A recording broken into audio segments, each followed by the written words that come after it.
siblings, 2 children, and his wife, like, put them in the back of the sky. Higher up, a satellite captures the seething, churning power of this, one of the biggest Atlantic storms on record.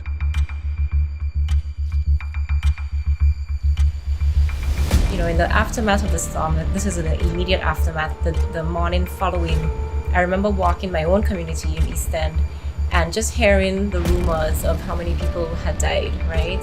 I remember, for example, hearing of a family of 6 that had reportedly died in the East End community. And you look around and you see nothing but devastated structures, and you think that that's entirely reasonable. In fact, you think that you're just going to hear over the days that death toll rising, right?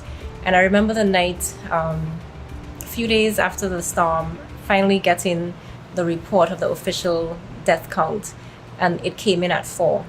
And I remember actually being quite shocked at that figure, you know, thankful that it wasn't any higher, but just amazed by the fact that people had actually survived in the circumstances that they had.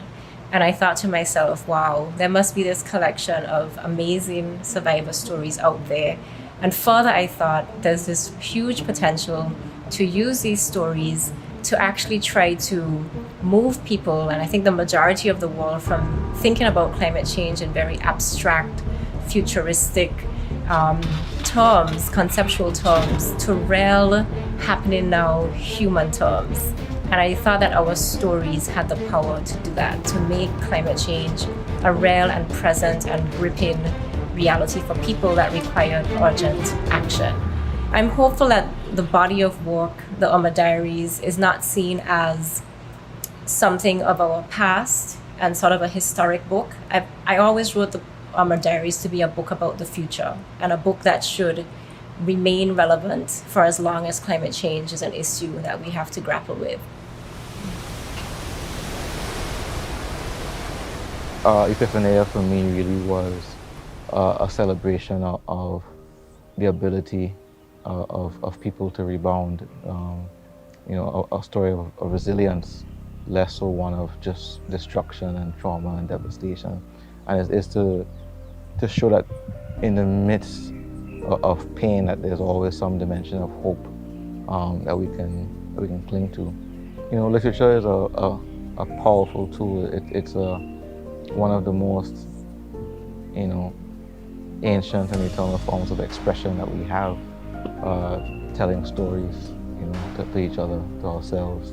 So on the subject of climate change, it's really about elevating stories of experience that aren't at the forefront. You know, so when we talk about tragedy and disaster, we talk about it on a macro scale, on a national scale, on a global scale. But when we form these narratives on a personal level, it is, you know, harder to dismiss them. VG Strong was formed very organically, if you will.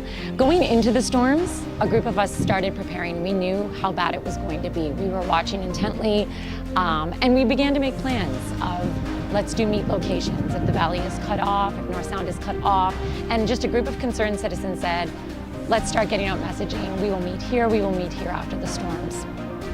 Luckily, everyone showed up to the meet points, which was a really good thing. Virgin Gorda was indeed very blessed. We had people come out from electricity. We had people come out who were pastors, knowing about the mental side of things. We had people come out from construction. We had people come out knowing water and the whole system. Some of these people had set this up in Virgin Gorda way back in the day. And it was a meeting of the minds, and a meeting of community-minded people who decided that together we were much stronger, and we would have to put our own selves and our own families and our homes aside, because the focus right now had to be about the Virgin Gorda community and what was needed immediately in the aftermath. When I was a child, it was the same thing the older generation used to do. The man then get together, clean up, rebuild. Every woman who could cook, whoever got a piece of food to cook. They prep food, elder generation, child, And in between the work, they make sure, yo, you take a break, come and get something to eat and drink. All the men would have never stayed in this village. A portion would have go out to assist other village. That's how it was when I was a child at 13, 14, 15. I'm in my 60s now. Well, unity, I think, is how we got through the event, and certainly was a big part of how we recovered from the event. And of course, we're still recovering. You know, the recovery is not over yet, and so it's important that we continue to stay unified through this experience. I can't think of a story in the Irma Diaries, for example, where persons did not depend on their neighbor to either get through the storm itself, and in many cases that was actually to save their lives, or did not depend on a neighbor or the wider community to survive in the immediate days following the hurricane. I think particularly of stories from Jost Van Dyke, for example, where, you know, persons had lost everything, and Foxy's had been significantly destroyed as well. But the part of Foxy's that survived was the kitchen. And, you know, people sharing how the entire community ate from that kitchen. It was no longer Foxy's food, it was the community's food, you know, and by that just, you know, sharing with one another, making sure that what was mine became yours is how people were able to survive. Community resilience and unity are critical in the larger fight against climate change. And I say that both from the ends of thinking about what we call mitigation, which is our effort to halt or to reduce or limit climate change in the first place. So working to reduce those greenhouse gas emissions. And it's also true in the sense of the other side of the coin, which is adaptation, which is what are we doing as impacted communities to build our resilience so that we minimize the impacts that we actually experience as a result of climate change. If we think about the BVI context or the Virgin Islands context, it's no good if one island alone is resilient and the others are not. It's no good if one community within an island is resilient and the others are not. It's no good if one home within a community is resilient and its neighbors are not. As the old phrase goes, a chain is only as strong as its weakest link. So certainly we have to make sure that every person, every community, every business, every home is brought along in our resilience journey.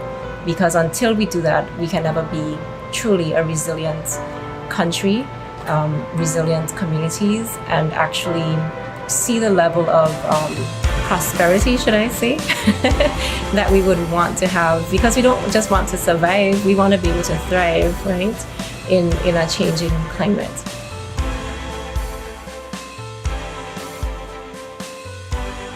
While Hurricane Irma left a path of destruction in its wake, it also taught us that the strength of community resilience is an even more powerful response to the threats of climate change.